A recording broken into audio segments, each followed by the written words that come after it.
Class 9 maths. Class 9 के math में chapter 1 हमारा है नंबर सिस्टम। ठीक, तो आज हम इसका शुरू करने जा रहे हैं चैप्टर 1 नंबर सिस्टम। और नंबर सिस्टम का हम आज करेंगे इंट्रोडक्शन। इंट्रोडक्शन में हम टॉपिक्स कवर करते हैं, जो भी टॉपिक्स हमें चैप्टर में एक्सरसाइजेस में आते हैं उन सबको हम कवर करने की कोशिश करते हैं इंट्रोडक्शन में। और इस वीडियो में हम इसका इंट्रोडक्शन समझते हैं। जैसा कि आपको चैप्टर का नाम दिखाई दे रहा है कि हमारे चैप्टर का नाम क्या है, नंबर सिस्टम। तो सबसे पहले हमें नंबर सिस्टम्स को समझना बहुत ज्यादा जरूरी है। ठीक, यानी हमें नंबर सिस्टम का पता होना जरूरी है। तो नंबर सिस्टम जब भी स्टार्ट होता है तो सबसे पहले आपके माइंड में जो बात आएगी वो आएगा हमारे पास नेचुरल नंबर्स की। Natural numbers. ठीक, अब नेचुरल नंबर्स हमारे क्या होते हैं? नेचुरल नंबर्स में यहां पे डेफिनेशन नहीं लिखूंगा, आपको डायरेक्ट एग्जांपल से समझाऊंगा। 1 2 3 4 5 सो ऑन, और कहां तक जाता है हमारे पास? इंफिनिटी तक। ये हमारे क्या होते हैं? Natural numbers. और उसके बाद अगर बात करेंगे हम होल नंबर्स की, होल नंबर्स, तो होल नंबर्स हमारे क्या होते हैं? होल नंबर्स हमारे स्टार्ट होते हैं 0 से। 0 1 2 3 4 5 सो ऑन। ये भी हमारे कहां जा रहे हैं? ये भी हमारे जाते हैं इंफिनिटी तक। ठीक, उसके बाद नंबर सिस्टम में हम नेक्स्ट टॉपिक समझते हैं इंटीजर्स। ठीक, तो इंटीजर्स की अगर बात करें तो इंटीजर्स में हमारे पास क्या होता है? इंटीजर्स हमारे दो तरह के होते हैं। ठीक, इसमें हमारे पास आते हैं पॉजिटिव इंटीजर्स और नेगेटिव इंटीजर्स। ठीक, पॉजिटिव इंटीजर्स की अगर बात करें तो हमारे पास 1 2 3 4 5 एंड सो ऑन। ठीक, और अगर नेगेटिव इंटीजर्स की बात करें तो नेगेटिव इंटीजर्स हमारे कहां से स्टार्ट होते हैं? -1 -2 -3 -4 -5 एंड सो ऑन। ठीक, इसके लिए मैं आपको थोड़ा सा कंसेप्ट देता हूं। आपने नंबर लाइन पढ़ी होगी। ये हमारे पास 0 होता है, 1 2 3 4 -1 -2 -3, ऐसे करके आपने इंटीजर्स के बारे में लोअर क्लासेस में भी पढ़ा होगा। ठीक, इंटीजर्स के बाद हम बढ़ते हैं आगे रेशनल नंबर्स की बात। ठीक, ये भी आपने पढ़ा होगा। रेशनल नंबर्स हमारे पास नंबर सिस्टम में आपको समझना जरूरी है। रेशनल नंबर्स हमारे पास कौन से होते हैं? ये भी आपने पढ़ा होगा कि रेशनल नंबर्स कौन से होते हैं? which can be written in the form of p by q, जिनको हम p by q की फॉर्म में लिख सकते हैं और q की वैल्यू 0 नहीं होनी चाहिए। ठीक, उसको हम बोलते हैं रेशनल नंबर। अगर एग्जांपल की बात करें तो जैसे हम ले सकते हैं 3/2 7/9 5/4 एक्स्ट्रा। ठीक, उसके बाद हमारे पास आता है इरेशनल। इरेशनल नंबर्स कौन से होते हैं? इरेशनल नंबर्स हमारे वो नंबर्स होते हैं which can not be written या express in the form of p by q, जिनको हम p by q की फॉर्म में नहीं लिख सकते। ठीक है, बहुत सारे ऐसे नंबर हैं। फॉर एग्जांपल मैं तो √2 लेता हूं, √5 लेता हूं। ठीक है, ऐसे बहुत सारे नंबर्स हैं जिनको हम p by q की फॉर्म में नहीं लिख सकते हैं और उनको हम क्या बोलते हैं? Irrational number. ठीक, उसके बाद हम नेक्स्ट टॉपिक इसमें समझते हैं रियल नंबर्स। ठीक, अब ये जो रियल नंबर्स क्या होते हैं? रियल नंबर्स हमारे पास क्या होते हैं? इट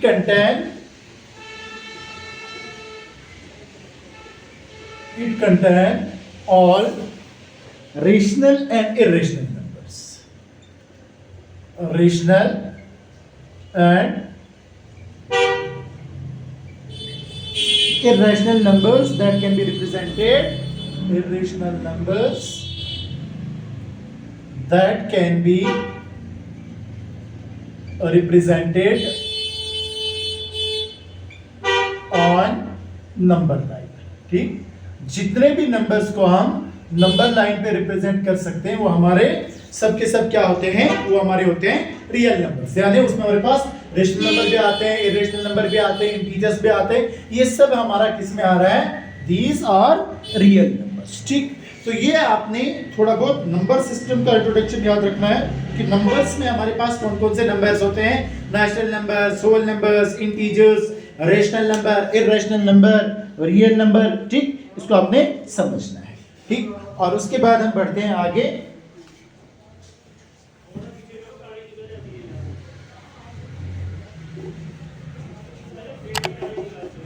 अब एग्जाम में आपको रेशनल नंबर से रिलेटेड किस तरह के क्वेश्चन पूछे जाते हैं? आपको एग्जाम में पूछा जा सकता है find 5 rational numbers,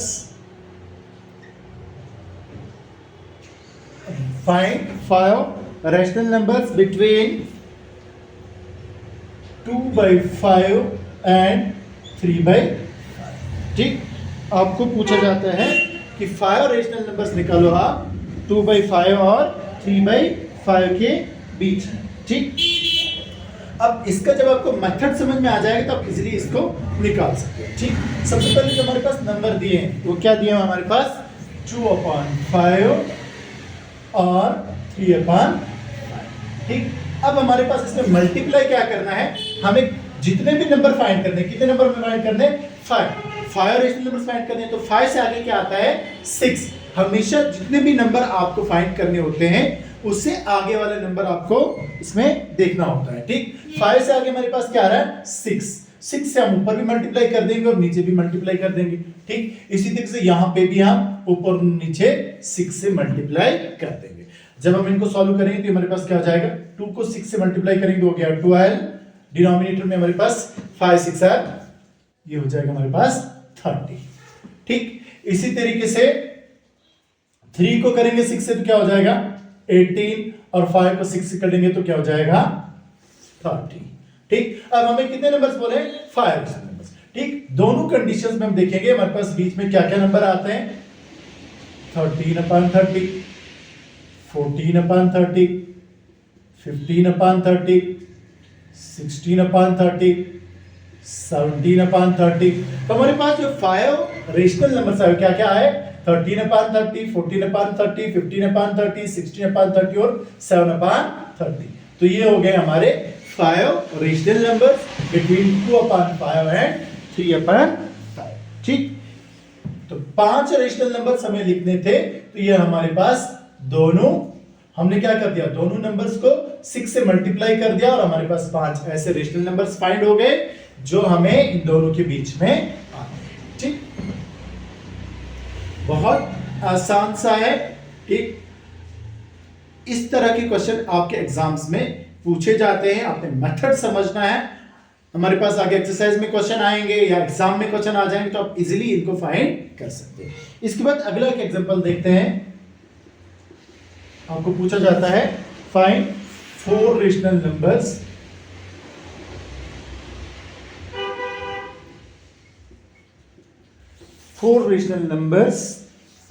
between 2/5 and 3/4। इसमें थोड़ा सा आपने समझना है। इसमें हमारे पास यहाँ पे डिनोमिनेटर जो था इक्वल थे, लेकिन यहाँ पे हमारे पास डिनोमिनेटर डिफरेंट है। तो इसमें सबसे पहले हमें क्या करना है? इसको सॉल्व करने के लिए हमें डिनोमिनेटर्स को इक्वल करना है। ठीक, अब इसको समझने के लिए हम क्या करेंगे? सबसे पहले हम क्या करेंगे? 2/5 और 3/4 लिख देंगे। ठीक, अब यहाँ पे मल्टीप्लाई का साइन लगाएंगे, यहाँ पे भी हम मल्टीप्लाई का साइन लगाएंगे। ठीक, अब देखो हमारे पास इसको मल्टीप्लाई कर देंगे 5/5 से। ठीक, अब यहाँ पे जो हमारे पास 4 रेशनल नंबर्स पूछे, यहाँ पे हम क्या करेंगे? यहाँ पे हम 4/4 से मल्टीप्लाई करेंगे। ठीक, क्यों? हमने डिनोमिनेटर सेम करना था। डिनोमिनेटर जब हमने सेम किया 2 5 4 are 20 और 2 को 4 से किया तो 8। यहाँ पे भी 5 4 are 20 और 3 5 are 50। ठीक, तो हमारे पास क्या हो गया? 8/20 और 15/20। डिनोमिनेटर हमारे सेम हो गए। सबसे पहले हमने डिनोमिनेटर सेम कर। ठीक, उसके बाद हमें कितने रेशनल नंबर्स पूछे? 4। अब हम देखेंगे इनके बीच में कितने रेशनल नंबर्स आ रहे हैं। 9/20, 10/20, 11/20, 12/20। हमें कितने पूछे हैं? 4 ही पूछे। ये हो गए हमारे 4 rational numbers between 2/5 and 3/4। I hope आपको समझ में आ गया होगा। तो इसमें आपने क्या करना है, जब डिनोमिनेटर डिफरेंट हो आपने पहले डिनोमिनेटर को सेम करना है और उसके बाद इजीली आप 4 रेशनल नंबर्स फाइंड कर सकते हो। ठीक, तो ये हो गया हमारे पास रेशनल नंबर्स में आपको किस तरह के क्वेश्चंस पूछे जा सकते हैं। ठीक है, तो रेशनल नंबर में आपको इस तरह के क्वेश्चन पूछे जा सकते हैं। ठीक, उसके बाद हम बढ़ते हैं नेक्स्ट। आपको पूछा जाता है, ये भी एक इंपॉर्टेंट क्वेश्चन है,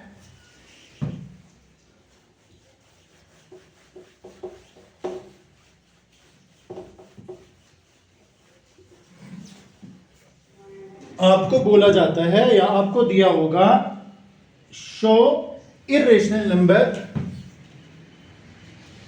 show irrational number on number line. ठीक, show rational number on number line. उसके लिए एग्जांपल के लिए जैसे हमें दिया हुआ है √2। ठीक, तो इसके लिए आप एक पेज ले सकते हैं, आपके पास एक स्केल होना चाहिए यानी रूलर, इसी तरीके से आपके पास एक प्रकार होना चाहिए जिससे आप ये चीजें आपके पास होना जरूरी है। तो मैं यहाँ पे रफली बना देता हूं। देखो ये हमारी एक नंबर लाइन है 0, ये हमारा हो गया 1, ऐसे तो हमारा 2, ऐसे तो हमारा 3। ठीक, अब ये इसको मार्क करेंगे 0 से 1 और 1 के बराबर में हम एक लाइन ऊपर मार्क करते हैं 1 सेंटीमीटर। समझ लो ये हमारा हो गया 1 सेंटीमीटर। ठीक, उसके बाद इसको हम मिला देंगे, मैं रफली मिला रहा हूं। ठीक, इसको हम मिला देंगे, ये भी हमारा 1 सेंटीमीटर है, ये भी हमारा 1 सेंटीमीटर है और ये जो हमारे पास है थर्ड साइड, ठीक, ये आपको दिख रही होगी ट्राइंगल जैसी दिख रही है। ठीक, इसका हम नाम रख सकते हैं ABC। ठीक, और एक ट्राइंगल आपको दिख रही है जिसमें एक एंगल 90 डिग्री है यानी राइट एंगल ट्राइंगल है ABRC। ठीक, अब हम इसको फाइंड करेंगे, इसको हम समझेंगे कौन से मेथड से इस राइट, अब हम √2 को पहले साइड पे रखते हैं, पहले हम इसमें देखेंगे, इसको हम फाइंड करेंगे कौन से मेथड से। जब हमारे पास राइट ट्राइंगल होती है तो हम करते हैं find triangle ABC right angle at B। ठीक, यूजिंग पाइथागोरस थ्योरम। ठीक, ये हमारी बेस होती है, ये हमारा परपेंडिकुलर हाइपोटेनस, हाइपोटेनस का square is equal to base का स्क्वायर प्लस परपेंडिकुलर का स्क्वायर। हाइपोटेनस मुझे पता नहीं है, AC का स्क्वायर, बेस है मेरे पास 1 का स्क्वायर प्लस परपेंडिकुलर मेरे पास 1 का स्क्वायर। AC का स्क्वायर इसका टू 1 का स्क्वायर 1 ही होता है, प्लस 1 का स्क्वायर 1 ही होता है। AC का स्क्वायर इसका टू 1 प्लस 1, AC का square is equal to 2, AC का स्क्वायर इज इक्वल टू 2 और AC हमारा क्या हो जाएगा अंडर रूट AC का square is equal to under root 2, square root हटेगा तो हमारे पास AC is equal to under root 2, यानी हमारी जो AC है दैट इज अंडर रूट 2। ठीक, अब ये लाइन पे कहां पे आएगा। ठीक, तो लाइन पे जब आप प्रकार की मदद से आप इसको यहां पे ऐसे लोगे और लाइन पे लाओगे तो ऐसे करके, ठीक, ऐसे करके हमारे पास कंपास की मदद से यहां पे हमारे जैसे, जब यहां पे इसको मैं नाम D रखूंगा तो हमारा जो पॉइंट D है ये हमारा हो जाएगा, पॉइंट D जो हमारा हो जाएगा हमारा √2। ठीक, तो इस तरीके से हम इर्रेशनल नंबर को नंबर लाइन पे शो कर सकते हैं। ठीक, तो ये हो गया हमारा इंट्रोडक्शन में। आपको जब पूछा जाएगा यानी आगे क्वेश्चन में कि इर्रेशनल नंबर्स को नंबर लाइन पे शो करो तो आप इस तरीके से इस चीज को फाइंड कर सकते हो। ठीक, उसके बाद हम बढ़ते हैं आगे। आगे आपको इंट्रोडक्शन में इसको मुझे करना होगा रब।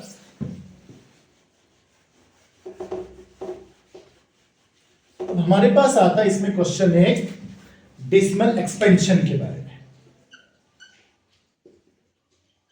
डेसिमल एक्सपेंशन, ठीक, डेसिमल एक्सपेंशन हमारे पास तीन तरह की होती है, तीनों को हम समझेंगे यहां पे। फॉर एग्जाम्पल आपके पास क्वेश्चन में दिया होता है 7/8, 7/8। दूसरी एग्जाम्पल आपके पास दी होगी 10/3, और इसी से हमारे पास दिया होगा √2। ठीक, तीनों तरह के एक्सपेंशंस को हम समझते हैं। तो सबसे पहले हम इसको डिवाइड करते हैं। 7/8 का मतलब क्या होता है? 7/8। ठीक, 7/8 यहाँ पे पॉइंट लगेगा, तो यहाँ हमारे पास क्या हो जाएगा? 0। ठीक, अब 0 हो गया। 8 के टेबल में 8 8 आर 64, उसमें हम माइनस करेंगे तो हमारे पास क्या बचा? 10 में से 4 तो 6। ठीक, पॉइंट लगा तो यहाँ पे हम 0 लगा देंगे। ठीक, जब हम 0 लगा देंगे तो हमारे पास क्या हो जाएगा? हमारे पास ये बन गया 60। ठीक, अब 8 के टेबल में 8 7 आर 56। ठीक, माइनस किया तो क्या बचा? 4। 0 लगा देंगे तो 8 के टेबल में हमारे पास 8 5 आर 40। ठीक, 0। अब मेरे पास क्या आ गया? ये इसको हम लिख सकते हैं 0.875। 0.875। ठीक, ये हमारे पास सॉल्व हो गया। तो इस किस्म के एक्सपेंशन को हम बोलते हैं टर्मिनेटिंग डेसिमल एक्सपेंशन। ठीक, ये आपने समझना है कि हमारे पास जहां पे क्वेश्चन सॉल्व हो रहा है। ठीक, तो हमारे पास क्या आ रहा है? पॉइंट में 0.875, तो हमारा होता है terminating decimal expansion.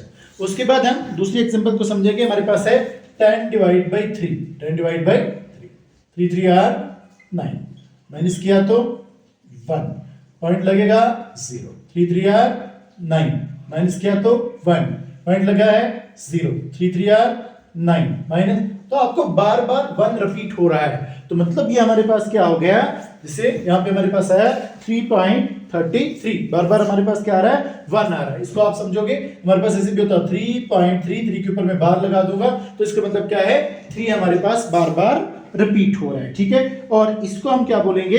Non terminating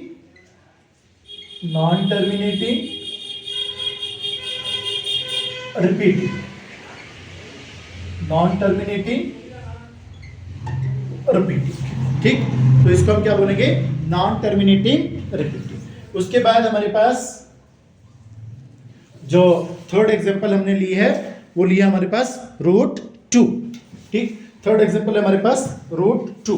अब √2 को हम किस मेथड से समझेंगे? आपने मेथड किया होगा लॉन्ग डिवीजन मेथड। ठीक, लॉन्ग डिवीजन मेथड से हम √2 को समझेंगे। लॉन्ग डिवीजन मेथड में हमें सबसे पहले जो नंबर बाहर करना होता है रूट से, उस नंबर को हम लेंगे। जैसे हमारे पास है 2। ठीक, हमारे पास क्या है? यहां पे लेता हूं मैं 2। ठीक, अब 2 को हम पेयर में अगर देखेंगे तो किससे होगा? 1 1 आर 1। ठीक, 1 1 आर 1, 2 में से 1 तो क्या बचा हमारे पास? 1। ठीक, 1 में हम +1 कर देंगे तो क्या हो जाएगा? 2। ठीक, और इसमें क्या होता है? हमारा 2 हो गया, यहां पे हमारे पास 1 है। अगर हम पॉइंट लगाएंगे तो देखो, जब लॉन्ग डिवीजन मेथड में पॉइंट लगता है, हमारे पास 1 1 आ रहा था 1। ठीक, 2 में से 1 तो 1।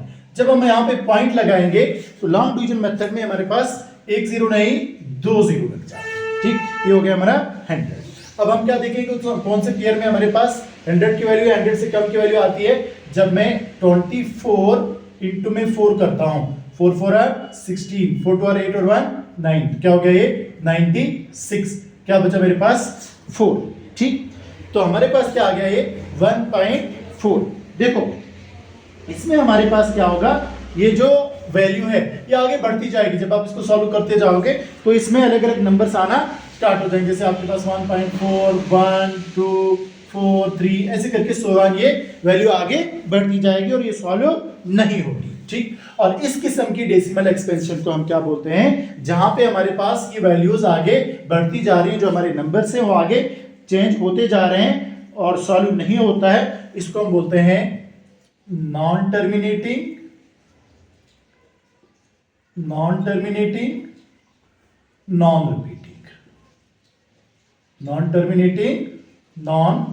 रिपीटिंग। ठीक, ये हमारे पास नॉन टर्मिनेटिंग नॉन रिपीटिंग।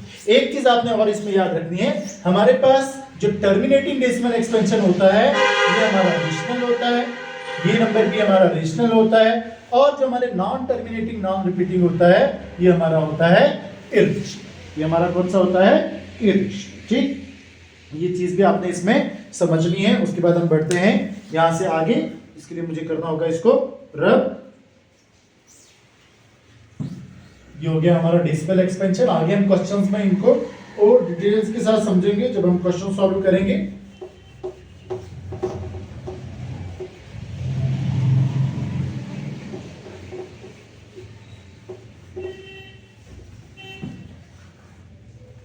देखो, इसका एक इंपॉर्टेंट क्वेश्चन आपको बोला जाता है, जैसे आपको दिया जाता है शो 0.3 के ऊपर बार है is equal to 0.3333 so on. इसको किस फॉर्म में लिखना है? In form of P by Q। ऐसा करके आपको आगे इसमें क्वेश्चन पूछा जा सकता है। ठीक, अब आपने इसको समझना है, इसको कैसे हम सॉल्व करेंगे। अभी मैंने आपको 0.33 के ऊपर बार लगाया था तो क्या आया था? 333। ठीक, यानी 0.3333। ठीक, एंड सो ऑन। इसको हमने किस फॉर्म में लिखना है? P बाई Q की फॉर्म में लिखना है। इसके लिए हम क्या करेंगे? हम लिखेंगे सॉल्यूशन करके let x is equal to 0.333 and so on. ठीक, अब हम क्या करेंगे? देखो, बार सिर्फ एक डिजिट के ऊपर है। ठीक, जब एक के ऊपर बार हो यानी 3 के ऊपर बार है तो हमारे पास इसको मल्टीप्लाई करना होगा हमें 10 से। मल्टीप्लाई किससे करना होगा? 10 से। ठीक, ये आपने याद रखना है। जब हमारे पास 2 डिजिट्स के ऊपर बार होता है, ठीक, फॉर एग्जांपल हमारे पास 2 डिजिट्स के ऊपर बार है तो मल्टीप्लाई करना होगा हमें 100 से। इसी से अगर 3 डिजिट्स के ऊपर बार है, 2 डिजिट्स के ऊपर बार है, 3 डिजिट्स के ऊपर बार है तो मल्टीप्लाई करना होगा 1000 से। तो इसको हम क्या करेंगे? Multiplying both sides by 10। Multiplying both sides by 10 तो क्या हो जाएगा? 10x is equal to 10x is equal to, इसको मानते हैं इक्वेशन फर्स्ट, और जब हम 10 से 0.333 को करेंगे तो हो जाएगा 3.333 एंड सो ऑन। इसको मानेंगे इक्वेशन सेकंड। ठीक, अब हम क्या करेंगे? Subtract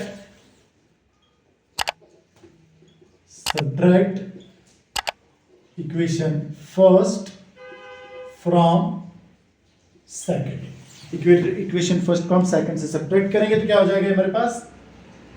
10x is equal to 3.333 minus x is equal to 0.333।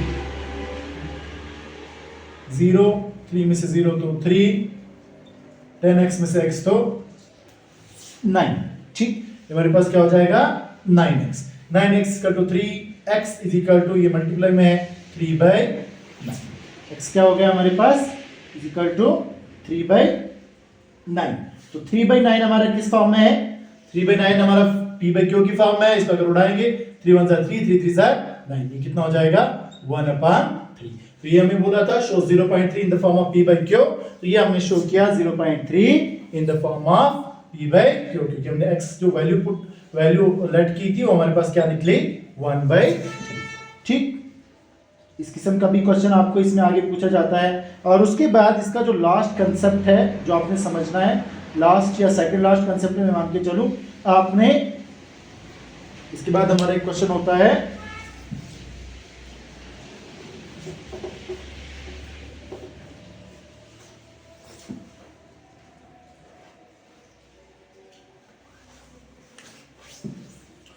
Operation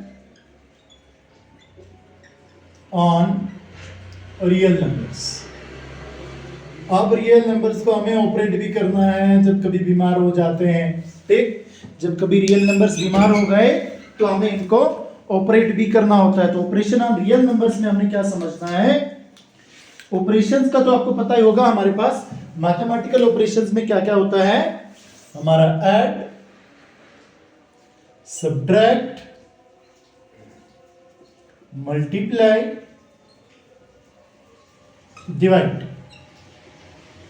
ठीक, ये आपको पता होगा मैथमेटिकल ऑपरेशंस में। अब एग्जांपल के तौर पे जब हम ऐड और सब्ट्रैक्ट का जब हमें क्वेश्चन होता है तो किस तरह से होता है। ऐड और सब्ट्रैक्ट में आपके पास क्वेश्चन होगा, जैसे आपके पास लिखा होगा 2√2 प्लस 5√3 प्लस 5√3 एंड 2√2 माइनस 3√3। ठीक, आपको बताया गया होगा इसको ऐड करने के लिए। ठीक, तो हम क्या करेंगे, 2√2 प्लस 5√3 एंड की जगह पे प्लस 2√2 माइनस 3√3। ठीक, उसके बाद हम क्या करेंगे, देखो यहां पे भी 2√2 और यहां पे भी हमारे पास है 2√2, यानी √2 वाली जो टर्म्स हैं उनको हम साइड करते हैं। ठीक, सॉरी यहां हमारे पास एग्जांपल में खाली √2 है, तो हमारे पास 2√2 प्लस क्या करेंगे, √2, 2√2 प्लस √2 और उसके बाद प्लस 5√3 माइनस 3√3। ठीक, अब देखो 2√2 प्लस √2 करेंगे तो क्या हो जाएगा, जाहिर सी बात है 2√2 में एक √2 ऐड करेंगे तो क्या हो जाएगा, 3√2। क्या हो गया, 3√2। उसके बाद 5 में से 3 करेंगे तो हमारे पास 5 में से 3 जब करेंगे तो हमारे पास बचेगा 2। ठीक, और √2√3 ये हुआ जब हमें ऐड और सब्ट्रैक्ट करना हो। इसी तरीके से आपको क्वेश्चन पूछा जा सकता है मल्टीप्लाई और डिवाइड का। मल्टीप्लाई और डिवाइड, मल्टीप्लाई और डिवाइड में आपने क्या करना है, जैसे आपको एग्जांपल के तौर पे होगा 6√5 इंटू में 2√5, 6√5 इंटू में 2√5। तो देखो इसमें हम क्या करेंगे, सिंपली हमारे पास 6 इंटू में 2 कितना होगा, 12। उसके बाद √5 इंटू में √5 तो क्या हो जाएगा, √5 इंटू में √5 इंटू में 5। ठीक, अब देखो 5 इंटू में 5 हमारे पास क्या होता है, ये हमारे पास रूट के अंदर 5 का स्क्वायर हो गया। ठीक, 5 इंटू में 5 तो स्क्वायर में हमारे पास बाहर क्या निकलता है, एक ही 5 बाहर निकलेगा, तो मतलब ये हमारे पास क्या हो जाएगा, इज इक्वल टू 12√5। ठीक, अब 12√5 देखो इसको हम सॉल्व भी कर सकते हैं, जब हमारे पास 5 इंटू में 5 हो गया। ठीक, रूट खत्म हो गया, रूट कैसे खत्म होता है, ये हो गया 5 का स्क्वायर, स्क्वायर रूट खत्म, मेरे पास क्या बचा 5, उसको हम डायरेक्ट कर सकते हैं 12 5 2 10 5 1 5 6, तो क्या हो गया हमारा 60। ठीक, ये हो गया जब हमारे पास मल्टीप्लाई करना होता है। ठीक, उसके बाद समझेंगे हम अगर आपको डिवाइड की बात की हो, जिससे हमारे पास होगा डिवाइड में आपको दिया होगा 8√15 डिवाइड बाय 2√3। देखो 2 4 जार 8, 3 1 जार 3, 3 5 जार 50, तो ये हमारे पास क्या हो जाएगा, ये हमारे पास बचेगा आंसर 4√5। ये हो गया हमारा जब हमें ऐड, सब्ट्रैक्ट, मल्टीप्लाई या डिवाइड करना होता है रेशनल नंबर्स को। तो इसको इन डिटेल हम आगे समझेंगे। इसके अलावा इस टॉपिक को हम इरेज करते हैं और उसके बाद हम समझते हैं इसका एक अगला टॉपिक।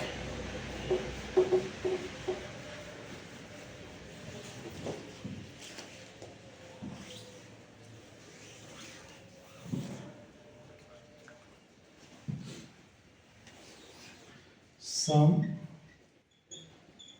अदर की पॉइंट्स। इसके अलावा कुछ की पॉइंट्स को भी समझते हैं, जिसमें हमारे पास, जिससे आपके पास होगा रूट ए इंटू में रूट बी। ए और बी कोई से भी हमारे पास नंबर्स हैं तो किसके बराबर होता है, is equal to under root a into में। ठीक, ये आपने याद रखना है। इसी तरीके से आपके पास होगा रूट ए अपान रूट बी, रूट ए अपान रूट बी किसके बराबर होता है, अंडर रूट ए अपान बी। ठीक, इसी तरीके से आपके पास होगा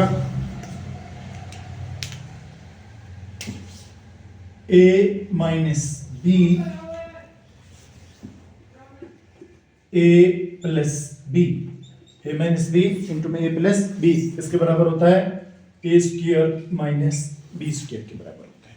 ठीक, इसी तरीके से आपने याद रखना है ए प्लस बी का होल स्क्वायर किसके बराबर होता है, ए square plus 2ab plus B square के बराबर है। ठीक, इसी तरीके से आपके पास होगा a माइनस बी का होल स्क्वायर का तो A square minus 2ab plus B square. ठीक, ये आइडेंटिटीज भी आपने याद रखनी। ठीक, अब इसका एक नेक्स्ट जो टॉपिक है उसको समझते हैं।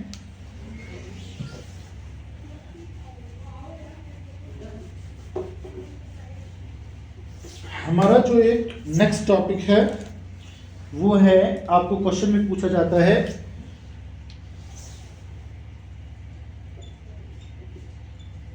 Rationalise the denominators. कहीं कहीं पे हमें क्वेश्चंस में डिनोमिनेटर को रेशनलाइज करना पड़ता है। ठीक, रेशनलाइज द डिनोमिनेटर। जैसे आपके पास एग्जांपल में मैं लूंगा, आपके पास होगा 2 अपान रूट 3, 2 अपान रूट 3।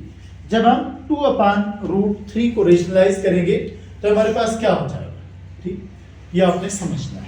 रेशनलाइज में क्या करना होता है, जो डिनोमिनेटर होता है उससे हमें दोनों तरफ से मल्टीप्लाई करना होता है। रूट 3 यहां से भी रूट 3, तो क्या हो जाएगा, 2 से रूट 3 को देंगे तो हो जाएगा 2 रूट 3 अपान में रूट 3 इंटू में रूट 3 क्या हो जाएगा, अंडर रूट 3 इंटू। ठीक, तो 3 और 3 का पेयर बन जाएगा 2 रूट 3 अपान अंडर रूट 3 का स्क्वायर, स्क्वायर और रूट खत्म हो गया, 2 रूट 3 अपान में 3। ठीक, क्या आ गया हमारा 2 रूट 3 अपान में 3। एक मेथड ये होता है। उसके अलावा दूसरा आपके पास किस किस्म का क्वेश्चन पूछा जा सकता है। एग्जांपल में आपके पास होगा 2 root 2 minus root 3, 2 minus root 3 upon में, या ऐसे करके क्वेश्चन होगा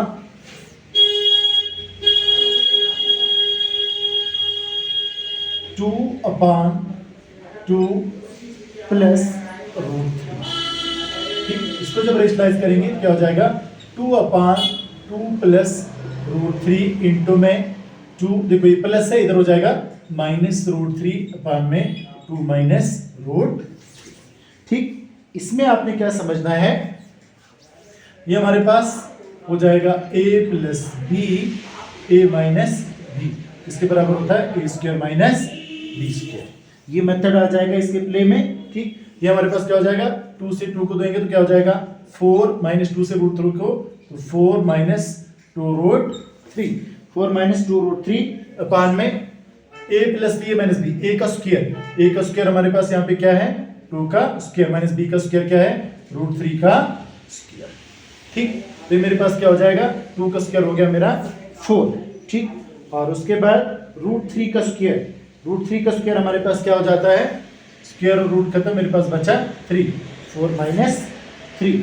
ठीक, तो मेरे पास क्या हो जाएगा 4 माइनस 2 रूट 3 अपान में 4 माइनस 3, 4 माइनस 3। ठीक। अब 4 माइनस 3 कितना होता है 1 1 लिखने की जरूरत होती नहीं है 4 माइनस 2 रूट 3 ठीक 1 अगर हम नहीं भी लिखेंगे लेकिन हमारा ये होगा हमारे पास इसको रेशनलाइज करने के हमारे पास दो मेथड होते हैं इस तरीके से हम रेशनलाइज करते हैं ठीक। उसके बाद इसमें एक और पॉइंट आप समझोगे